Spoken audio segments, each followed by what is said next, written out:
Get help discovering your career path in customer service, electronic assembly, retail, food services, and more with adult education programs at Douglas College.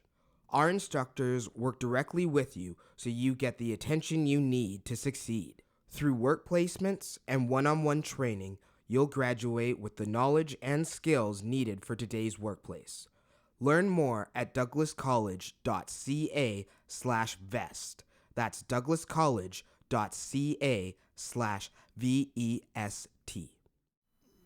Transitioning from your athletics more towards your advocacy work, how did you really get started as an advocate?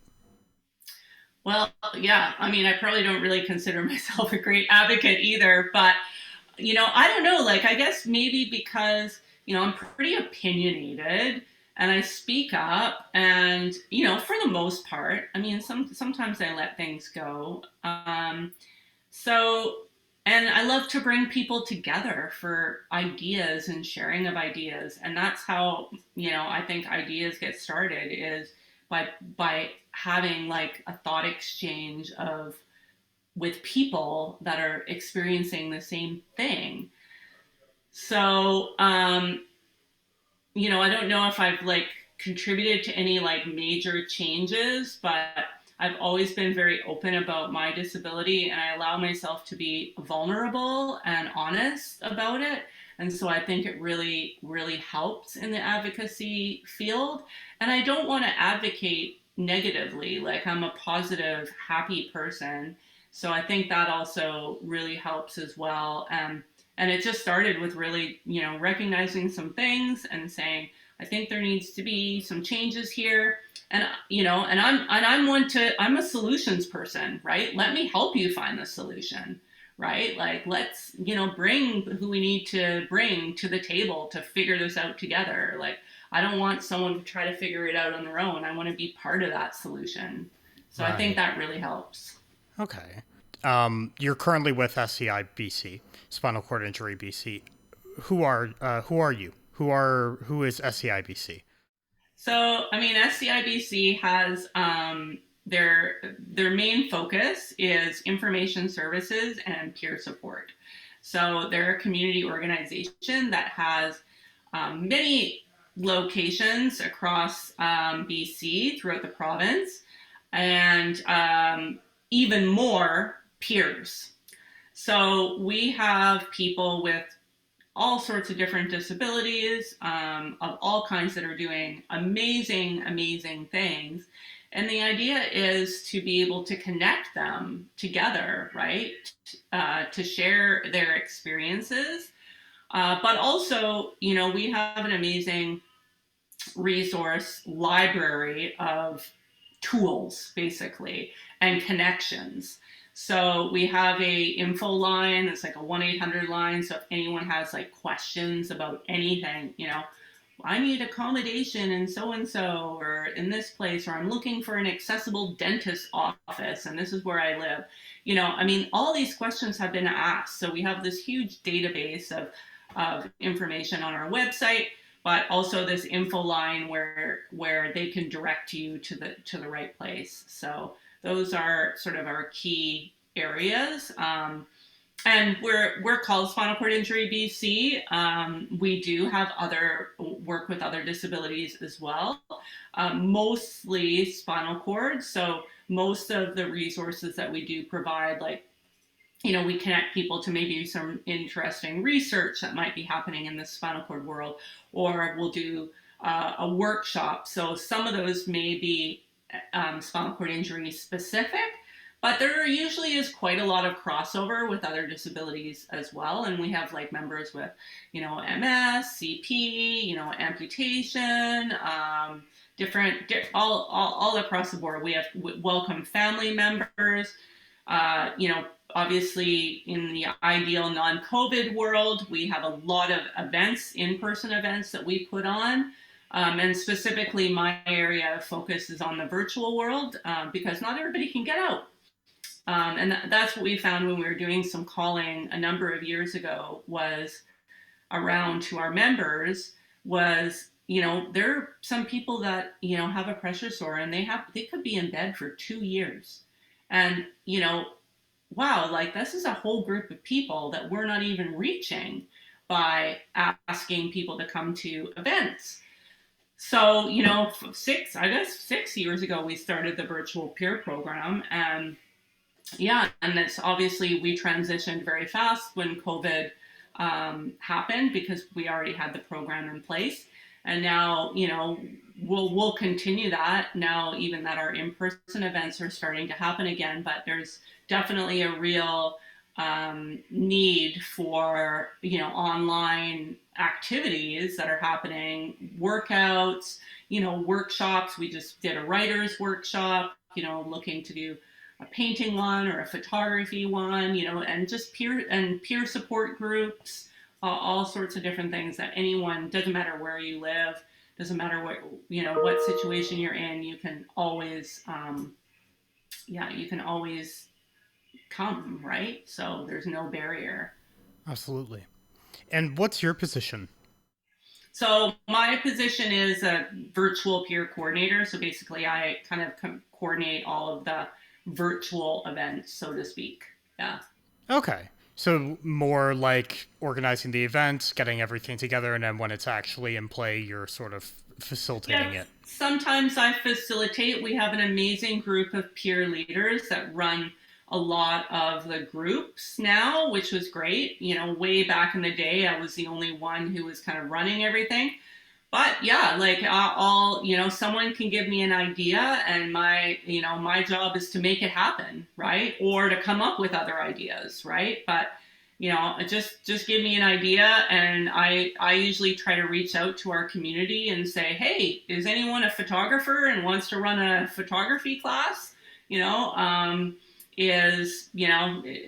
obviously there's technology for living. We have a smart home class coming up in a couple weeks. And you want to go to the experts, right? So I'm not the expert. I'm just the person who gets the stuff done, I guess, right? Right. And of course, you do more work beyond SCI BC, namely the BC Wheelchair Sports. How did you get started with that? Well, BC Wheelchair Sports, I'm a board member of BC Wheelchair Sports, and they are who I started with racing. So they have three sports that they focus on, athletics, tennis, and rugby. So, that's how I kind of got introduced, was through them to athletics. And then eventually when I retired from athletics and then I got into rugby, tried tennis. I'm not very coordinated, so it wasn't the easiest thing for me to do. I have a real appreciation for people that can wheel, hold a racket, and smash a ball. I don't know how one does that, but anyways, I guess it takes lots of practice. So yeah, I've been involved with them since, probably, I guess like in early 2000, and then joined as a board member, probably half a dozen years ago, I guess. Okay. Tell me more about the rugby. How did you get into that? Well, I tried rugby, like even actually when I was doing racing or athletics. And it's fun. Don't get me wrong. It's a little, especially way long ago, it was very male centric. It probably still is very much more male dominated, but as far as the athletes go, which is fine. There's nothing wrong with that. But don't know if I was as much of a team sport player. I didn't like the idea of being responsible for my whole team in case you messed up. So I was I did it and I tried it out and I enjoyed it. But yeah, I was much more like an individual sport person. And then I felt, like I wasn't letting a whole team down. But as I got older, I really, like really enjoyed it. Like it brought something out, you know, the team aspect of it really brought something new out for me.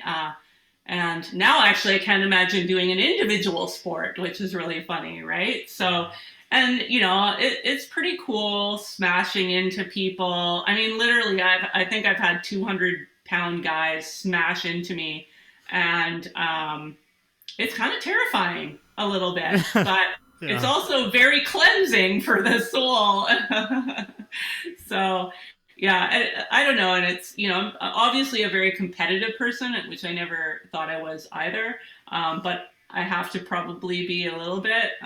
So I enjoy that aspect. I enjoy like working hard and learning new things. And it doesn't matter what that looks like. So as long as I feel like I'm kind of advancing and learning and growing as an individual in whatever aspect, I you know, that's filling me up, right? So Right I, on. yeah, love it. What are some of the challenges faced by disabled athletes? Oh, money is always the Mm, number one. It is so expensive. I mean, not only just for equipment, but you know, if you want to compete, you have to travel. And it's like, unless you're really recognized as being a top athlete, there's no funding for you. So that's really, really, really challenging. And it takes a number of years to start becoming recognized. I think also just like live where you live. Like I'm lucky I live in Vancouver, so I have like access to pretty much everything at my doorstep. You know, I got to drive a little bit, but for someone that lives in, you know, maybe a remote area of northern BC, you know, where are they going to get the equipment? Where are they going to get, you know, where's their support? Where's their group that they can connect with to learn and mentor and try things out? And you know, so I think those are probably the most challenging aspects. what are some of the ways that we can, I guess, break down these barriers? Hmm. Well,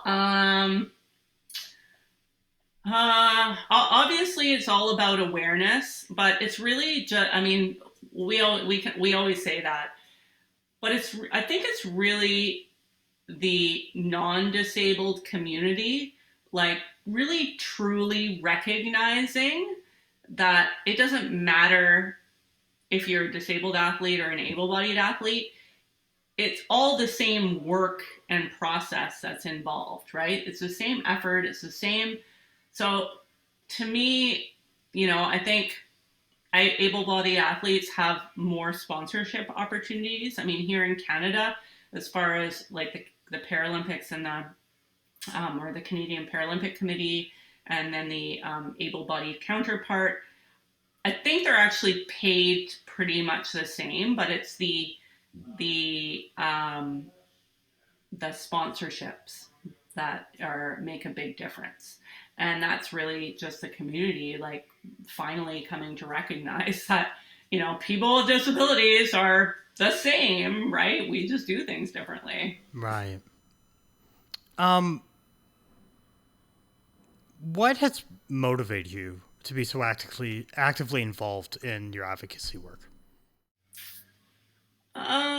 Well, I think I mentioned it before. I just am someone who doesn't like to complain without being part of the solution. So if I feel like something needs to be changed, and I feel really passionate about it, then I mean I feel passionate about it, so I want to be part of the solution to making that change. And I like being able to see the results of that as well. You know, I'm very results driven, very outcome driven. So, you know, I you know, always appreciate like feedback and knowing, you know, that you've helped someone, even if it's just one person. It doesn't matter. So that's what motivates me. What would you say is the most challenging aspect of your work? I think what the most challenging part is that well, I think there's some individual aspects and then some sort of like larger aspects, but it comes down to really not wanting the help. So when am working with like an individual, and it's hard for me because like I like change, and I know that it's really hard for some people to make changes, and but really that's what it takes if you're not happy with something, right? Like you have to make some changes. So that is hard for me because I don't like I understand it mentally, but it's hard to work with people and in the community as well, when either they don't care or it's just they can't get over like that hump, and you're trying everything that you can possibly do to help and create this awareness, but somehow that message is just not getting through. And so that's the most challenging part. No, I can imagine. Contrasting that, though, what would you say is the most rewarding aspect of your work? Definitely when I feel like I've made like a difference, right? Whether you either see it or you hear it, when you know that impact that you've been involved with has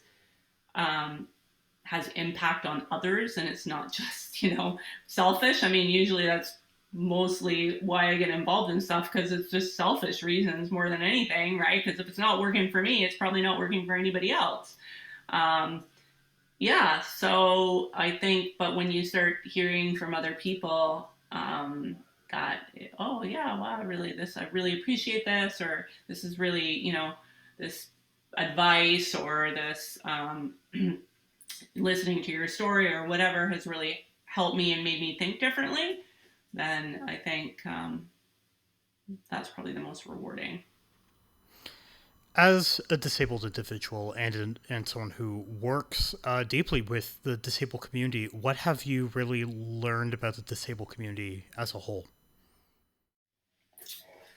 Oh, what have I learned about the disability community? Well, I think probably the biggest learning that I've had is how we truly are all really the same but different. Which I don't think I appreciated early on in my injury. Like I always felt there were these, here's the spinal cord injury group over here, here's the EMS group over here, here's the CP group, over here, here's the spina bifida group, and it just felt like everybody was siloed in their own little groups, and I put myself in that as well. And I think the biggest thing that I learned, which really helps to be an advocate as well, is to really be able to see the commonalities that we all have, and appreciate that. So I really value everybody's contribution and experience, and even in the spinal cord injury world, when I connect with others, we're not the same either. So, we need to work together, and that we're a larger voice together. Absolutely. Is there anything that you've learned about yourself or maybe about society as a whole from your experience? Well, I've learned that I'm an extraordinarily patient person. I am also very, very open. And I think I mentioned earlier too, allow myself to sort of be vulnerable, which I think really helps build trust within our society and community, for others to be able to be the same way. At least that's what I hope. But that's what I've learned and be of myself, and also value that, as well.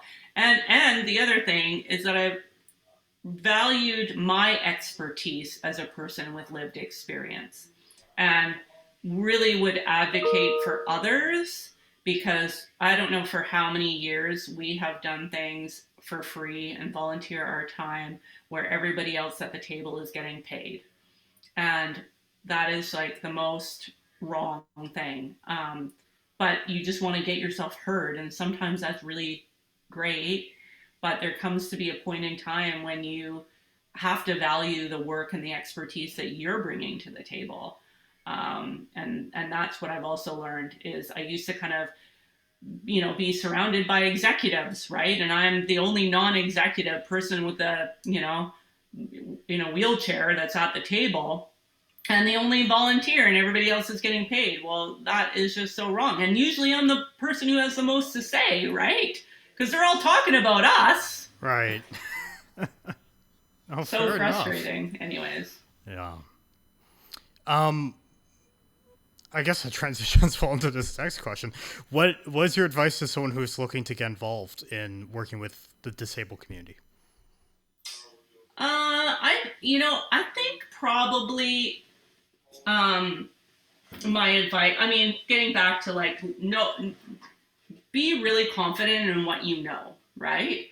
And focus more on the solution and not the problem. That's what I would say, because it changes it from being adversarial to more positive of an experience, right? I'm not saying that not everything needs to, you need to I don't know, be up in arms about certain issues, because I'm sure in some cases you have to be probably a little bit more aggressive about things. But, for the most part, I think that would be the advice, is try to be, a little more focused on the solution and knowing what you bring to the table and valuing that. Well said. What's next for you? Oh, what? I don't know. There's always something. I'm always looking for something, believe me. I don't know. I'm not sure. I don't have anything I'm, working a little bit on this adaptive fashion stuff right now. So, that's just kind of getting started. And I have some colleagues that I'm working with. I'm developing some patterns and some clothes and a guide to be able to help people, with disabilities, be able to choose and adapt, clothing. So that's something that's, going to probably be a couple of years in the process. I'm a strong advocate for self-management tools. So I see sort of myself possibly getting into that. I've really enjoyed working in the SCI research world as well, and kind of being involved with, cutting edge technologies and breakthroughs, and being able to share my expertise from that side of things. So I've enjoyed that. And and just keeping, trying to keep my son off video games would be really good. Getting him involved in something else, that's probably what I should be doing next. So we're winding down on our time here, but just to close out our conversation, I was hoping we could have you participate in our word association segment of our podcast. So the way this works is I'm just going to give you a word, and I'd like you to tell me how you feel it relates, I guess, to the disability community as a whole. Just the first thing that comes to your mind, and then we can have a small discussion with that. Perfect. Sounds good. The first one I have for you here is peer support. I would say sharing experiences. Yeah, I feel like peer support, it kind of goes both ways. And it's really just about sharing each other's experiences, and, learning from that and hoping to get, I feel like whenever I'm, a peer mentor supporting someone, oftentimes I'm getting other ideas from the person that's supposed to be the peer, but I'm like, oh, wow, that's a really great idea. Yeah, I haven't tried that before, right? So I feel like it's kind of a two-way street where you're both sharing things together, experiences, ideas, issues, whatever it is. And, it's like a conversation like we're having right now, essentially. Absolutely. Next word I have for you here is stigma. Oh, it's the first thing that comes to my mind. Stigma. I think I would have to say fight. And the reason why I say that is because I always feel like you're having to like fight against the stigma of a person with a disability. I feel like I'm always constantly trying to prove myself and my value and my worth. And, it's exhausting. It's exhausting for us all, right? To have to always be proving what you can do and that you can do things so much better than this other person, right? Yeah. Okay. Next one here is sports. So I would say for me, connection, and it's like a connection about mental health, physical health, social support, all of those things. So it's a great way to be able to build all of that into your life, even if you're not athletic or, yeah. Absolutely. This one isn't in the script. I want to throw it in here just to keep you on your toes, but fashion. Fashion. Oh, fashion is my passion. Yeah.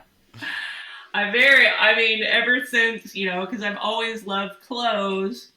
And then when I became in a wheelchair, I'm 5'11", and I think, I don't think I weigh more now that I'm older, but back then when I was 24, I was like 5'11", like 100 pounds, right? 110 pounds maybe.